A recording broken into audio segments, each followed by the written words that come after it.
Hello, hello. I am Ben Pick, and thank you for joining me in Running to Write, where I give questionable writing advice through writing metaphors. One thing to note before we get started, I am wearing Running2Write Swag.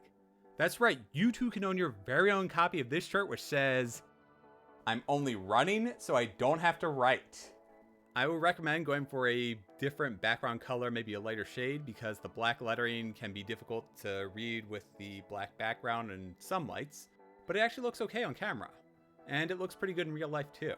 If you like to go with the shirt's opposite slogan, "I'm only writing so I don't have to run," that's available too in a bunch of different colors. Check out the swag store in the description below. Shameless plugs aside, on to tonight's topic. I am doing the Authortube favorites tag as created by Molloy. If you haven't watched Mina's videos before, do yourself a favor and check them out. The link is in the description below.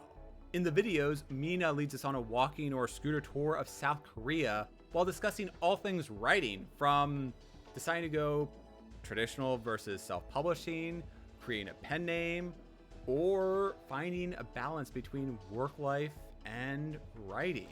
That is a major issue that I struggle with, and I find tons of value in Mina's videos, along with just entertainment. I've never been to South Korea, though I want to, and these videos offer a great way to visit one of its cities remotely. Anyways, on to my favorite things based on Mina's tag. Number 1, who's your favorite musical band? Hands down, Real Big Fish. There are other bands whose music I like better, from AC/DC, Fort Minor, Goo Goo Dolls, Hey Marseille, and countless others.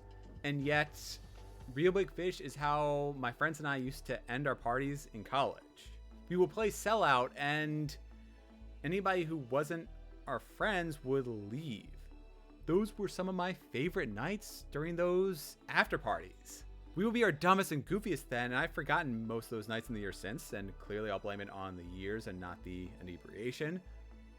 Yet I still have crystal clear images of various nights with multiple different groups of people all hanging out and having fun together. In that way, I always associate Real Big Fish with just a sense of calm and happiness. Number 2, what are your top 3 favorite films? Well, because I'm basic and boring, that would have to be Fellowship of the Ring, Empire Strikes Back, and Ghostbusters. I'll also share 3 other films because I feel like my answers were generic and lame. Starting off with Cannibal Musical, which was a college project of Trey Parker and Matt Stone before they did South Park. Moving on, we have What Dreams May Come, which is an emotional journey into the afterlife. It hits all the harder because it is Robin Williams saving his wife, who committed suicide following his character's death. Lastly, we have Eurotrip, which is sadly one of the most quoted movies among my close group of friends. I laugh in almost every scene, and yeah, some of the jokes are dated, and it is such a stupid movie, but I love it. Number 3, what is your favorite scent? Odd question, so here's an odd answer. Snow. It's more than a lack of scent, even though snow in a lot of ways nullifies other smells. I love walking out my front door to a blanket of snow after a giant storm has rolled through my neighborhood. There's something calming in that sensation, and it's more than just a numbing sensation or extreme cold. There's a way that snow smells that I can tell it has snowed even with my eyes closed, rather than it's just a cold morning. Snow does have a smell, even if it's that muted scent that covers all other smells. Number 4, what is your favorite Disney film? This is going to broadcast my age, but The Lion King. Aladdin is a close second, and I do like its songs more, though it did not age well, so it's dropped in my list of favorites. Number 5, what is your favorite season? Fall. More days than not, the weather is perfect. It's not too hot, not too cold, and it is the perfect time to run at any hour. I do also enjoy winter more than most, but there are plenty of mornings where it is too bitterly cold to want to be outside. Number 6, what is your favorite seasonal drink? Hot chocolates. Arguably, this is the best thing to drink after a cold morning walk in winter, and nothing picks me up better than a hot chocolate. Technically though, this is kind of a cheat because I do drink hot chocolates year round, but oh well. Number 7, what is your favorite article of clothing? I have a t-shirt from Chrono Trigger of the old man standing at the end of time. It's a cool, stylized t-shirt even if you don't get the reference. However, if you do, it is elevated to phenomenal. I've talked about my love of all things Chrono Trigger before. Spoiler alert, kind of, as I've mentioned this before. I have something huge planned for my 100th episode, which involves Chrono Trigger, so keep coming back each week to find out more information. Or come back in late March when my 100th episode will be live streamed. I also like my It's Dangerous to Go Alone Legend of Zelda t-shirt, which shows a dead Link. Number 8, who is your favorite author? Raymond Feist, though that's my go-to answer, so I'm going to give a slightly different author. My favorite author whose works I've read recently or who's come out with newer books would have to be Jim Butcher. He delivers such emotional blows across his Dresden Files series.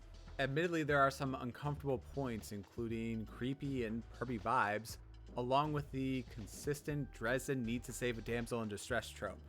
Overall, though, the series contains some of the highest highs and lowest lows I've experienced from a modern author. Jim Butcher's side series, in which he expands and branches out as an author, are also great. I did a 2-episode breakdown of his Codex Alera series.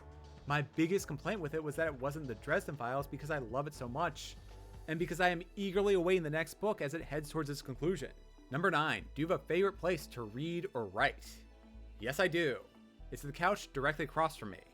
This room is quiet, the couch is comfortable, and it's a chance for me to stretch out in a seat that's not the work desk I use for my day job. Number 10, what is your favorite food or dessert? Sushi. While I thrive on creative, delicious, and unique varieties, I appreciate the simple perfection in a fatty tuna. For dessert, because I have the taste buds of a child, anything sugary works. That includes vanilla with rainbow sprinkles or birthday cake flavored cheesecake. Number 11, what is your favorite time of day? 6 a.m. It is so peaceful and quiet. It may not be when I'm most productive, but that is the best time to get in a run or workout. When I start my day off that way, I will feel productive no matter how much of a sloth I am for the rest of the day. Number 12, what is your favorite color? Green, specifically hunter green. 13, what are your top 3 YouTube channels? For non-writer things, those would be Bonsai Pop, a critical look at anime and a great chance to discover new or upcoming shows. Retrograde Amnesia, a comprehensive look at JRPGs. They've done some of my top recommended games, including Terranigma and Chrono Cross. They've also given me a much deeper understanding and appreciation for games I've never played, like Xenogears. And lastly, we have Absolute AppSec, in which Seth and Ken go through the past week's news and random discussions about all things application security related. This includes tools, changes, recent vulnerabilities, and it is a wonderful asset for my day job.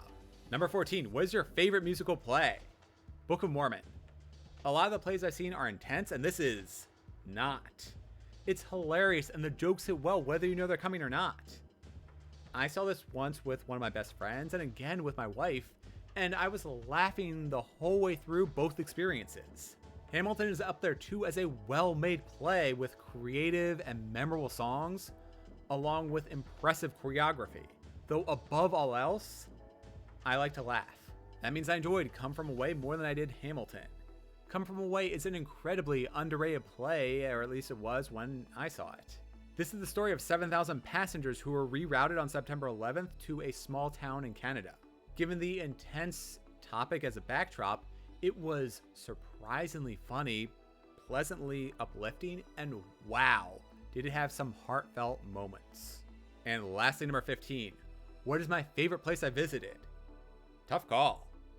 Banff in the Canadian Rockies is a top contender for one of the most naturally beautiful places I've been, specifically Lake Louise.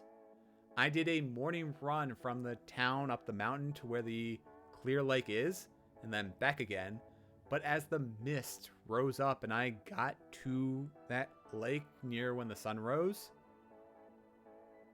that was one of the most beautiful runs I've ever been on. Also Kyoto. There's such a rich history across the city. There are remote hikes, there are delicious, delicious restaurants, and of course, a thriving city to explore. Some of the best days I've had in my life were in this tiny restaurant near the entrance to a beautiful park. That's all for the Authortube Favorites tag. I hope you learned something about me, and I encourage you to do Mia's tag for yourself. I'm curious to learn about you, so if you do this tag, let me know. I am Ben Pick, and thank you for joining me in Running to Write. If you enjoyed my list of favorite things and want to show Running to Write is among your favorite things, please press those like and subscribe buttons. Let me know in those comments whether you agree with my favorite things or if everything I said is wrong. I post my running and writing progress on Instagram and Twitter as Running to Write, so be sure to follow me and join in with your own thoughts.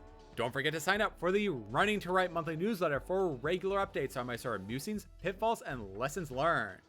The link is in the description below. See you next time. Until then, consider the highlights of your life.